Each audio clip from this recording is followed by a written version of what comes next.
In 1990, Chris Argyris developed the ladder of inference, which was an attempt to explain how it is that we get from observable data and experience to developing our beliefs that we in fact take action on in the future. Though what we have come to understand over time is that it's actually not a ladder.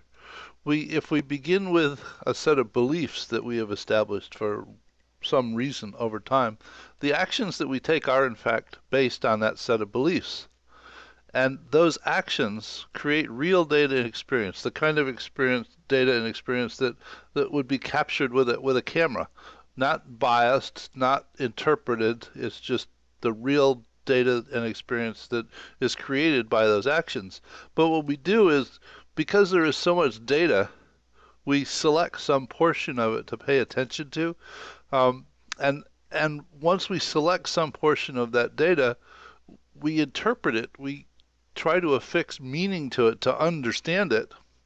And once we affix that meaning, we in fact develop assumptions about what it means. And we do that all the time, more often than not on autopilot, not actually thinking about what it is that we're doing, but the assumptions are being developed on an ongoing basis.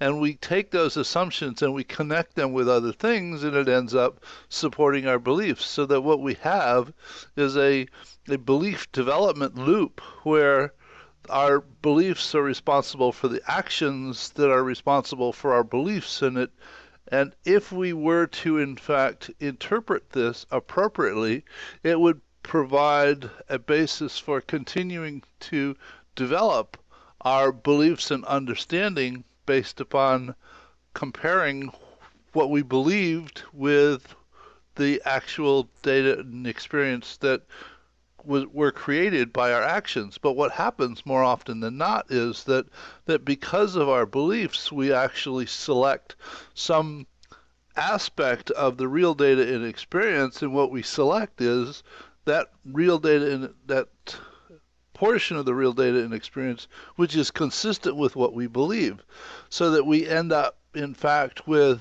a reinforcing loop that protects our beliefs, that we end up not challenging them. So we simply don't look at the real data and experience as we should.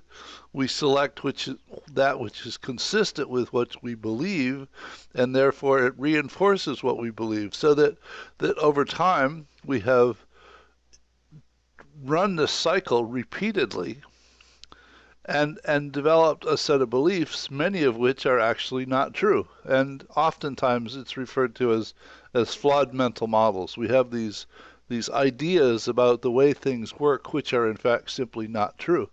And the way to get beyond this is, one way is something called critical thinking, which is an approach to getting back to looking at the real data and experience and really understanding what it means, as opposed to our assumptions about what it means consistent with our beliefs, and continuing to promote our flawed mental models.